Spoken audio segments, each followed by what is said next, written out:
Hi everyone, welcome back to your favorite podcast. Hey, it's MaFer. In today's topic, we will talk about the 911 attack. But for this, I have the honor to contact with these three amazing and special guests that are professional in this topic. With all of you, we have Andrea Arriaga Hi, it's a pleasure to be here talking about this interesting topic. and Evelyn Cervantes. Hi, thanks MaFer for having me here. And at last but not least, we have Milca Romero. Hi everyone, thank you MaFer for inviting me. It's an honor to be here. Thank you very much for your time. For me, it's a pleasure to have you here. For those new people that are listening to us today, I would like to remember the purpose of my podcast. The main purpose is to discuss topics that have made some controversial ideas. So, we discuss them and transmit our different opinions. You can follow the transmission every Tuesday from 10:40 to 11:30, or you could find us on Spotify. Let's begin. Beginning with this topic, we need to know what was the World Trade Center. It was a commercial complex in the lower Manhattan that contains 7 buildings and an underground shopping mall that connects 6 of the buildings. The centerpiece of the complex were the Twin Towers. On September 11 of 2001, the entire complex was destroyed in a terrorist attack that has come to be referred as the 9/11. Milka, can you explain us what were the Twin Towers? Of course, the Twin Towers were the tallest buildings in New York City. They were composed of the North Tower and South Tower, provided nearly 10 million square feet of office space for about 300,000 people and 30 companies. For a brief period upon their completion, in 1973, they were the tallest buildings in the world. They attract roughly 70,000 tourists daily. The towers were massive. The North Tower, 1,060 feet, to 1,070 feet with a large antenna, and the third tower stood 1,032 feet high. Views extended to 45 miles or more from the top of the towers in every direction. The towers had been the target of an attack before 9/11. On February 26 of 1993, terrorists with links to an Islamic extremist group detonated explosives in a bank park under the World Trade Center. 6 people were killed and thousands were injured. Can you explain us, please, what happened on 911? Yes, 19 terrorists from Al Qaeda kidnapped 4 commercial airplanes, deliberately crashing 2 of the planes into the upper floors of the North and South Towers of the World Trade Center complex and a third plane into Pentagonia in Virginia. The Twin Towers ultimately collapsed because of the damage sustained from the impacts and the resulting fires. After learning about the other attacks, passengers on the fourth kidnapped plane, Flight 993, fought back and the plane was crashed into an empty field in the western Pennsylvania about 20 minutes by air from Washington, D.C. The attack killed 2,977 people from 3 nations, 2,753 people were killed in New York, 184 people were killed in Pentagon, and 40 people were killed on Flight 93. Evelyn, can you tell us what happened at the World Trade Center? Of course. The Flight 11 was crashed into floors 93 to 99 of the North Tower at 8:46 a.m. The Flight 175 stocks on the floor 77 to 85 of the South Tower at 9:03 a.m. The fires from the impact were intensified by the plane burning jet fuel. They weakened the steel support truss which attached each of the floors to the building's exterior walls. Along with the initial damage to the building's structural columns, these ultimately caused both towers to collapse. The 5 other buildings in the World Trade Center complex were also destroyed because of the damage sustained when the Twin Towers fell. Okay, now I will tell you how did the terrorists attack the Pentagon. The terrorists did not have the capacity to destroy the United States military, so they set their sights on symbolic targets instead. Al-Qaeda hoped that by attacking these symbols of American power, they will promote widespread fear, though the country was severely weakened.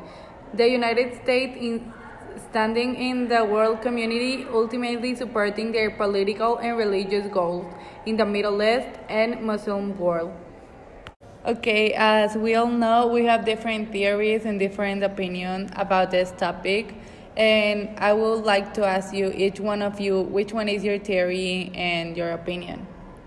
Well, I have listened to one theory that I think it's one of the most interesting and the most widespread hypothesis among those who doubt about the veracity of the official story indicates that Twin Towers did not fall because of the impact of the aircraft, but thanks to the amount of explosives that had been placed inside the complex in complicity with the government of Bush. There is no proof in this regard. This is incredible, and I didn't think so, but they are right. The towers were incredibly tall, so they need to have an incredible structure. So even if the airplane crashed in the top of the towers, they couldn't collapse because of their great structure. But unfortunately, they collapsed. Oh, Milka, that was interesting. But I want to hear you, Andrea. Do you have the same theory or do you have another one? No, I have another theory. My theory is that the government of the United States was the one who blamed. It says that George Bush planned this attack on the Twin Towers for money reasons. The point is that he needed an excuse that will give him the right to invade Iraq and steal his oil. Besides that, it will be a way to win the support of the American people in that war. Speaking of war, arms sales increase with each of these, which benefits the government itself. At least that's what the theory says. Yeah, Andrea, I have heard that this is the most common theory from all.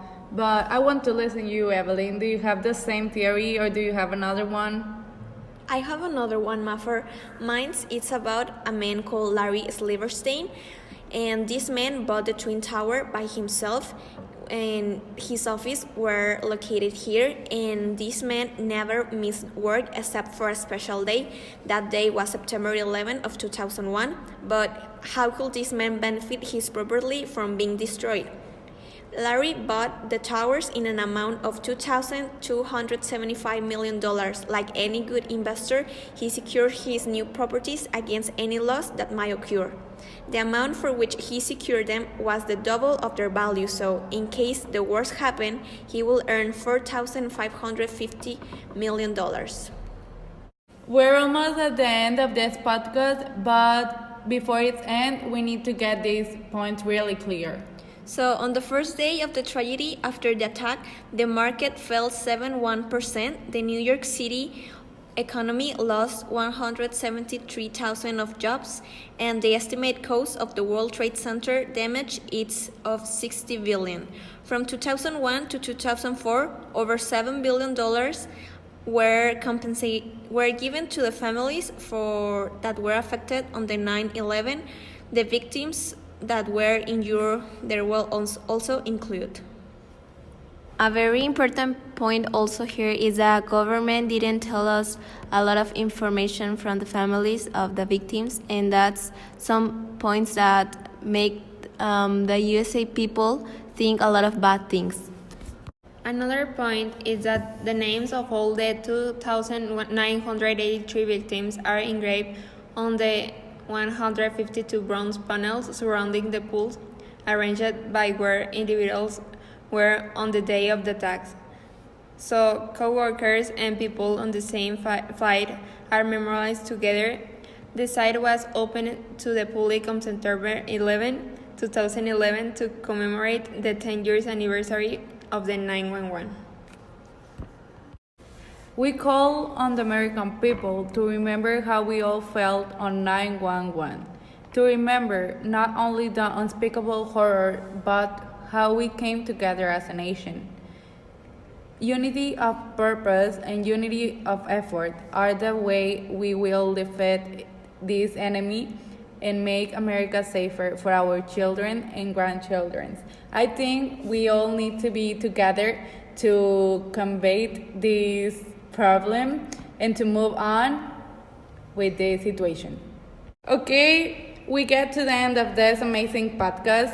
I think that this topic of 911 is a very controversial topic, and it's a very interesting topic too because we have different theories, we have different opinions, we have information that we have unknown. And for this, I want to thank you, all of you, for being part of this project. Thank you, MaFer, for having me here in your podcast. It has been an honor, and I hope I could be here soon. Thank you, MaFer, for inviting me. It was an honor to participate in this podcast because it's a very interesting topic, so I like to talk about it. Thank you, MaFer, for inviting us today to discuss this very controversial topic, and thank you to the audience that heard us today. I know that you really enjoyed this topic as much as we do, and I hope you can learn a little bit from us. And again, thank you, MaFer, for this amazing project that you have. Okay, thank you for all of you listening this whole podcast, and I hope I see you soon. Hey, it's MaFer.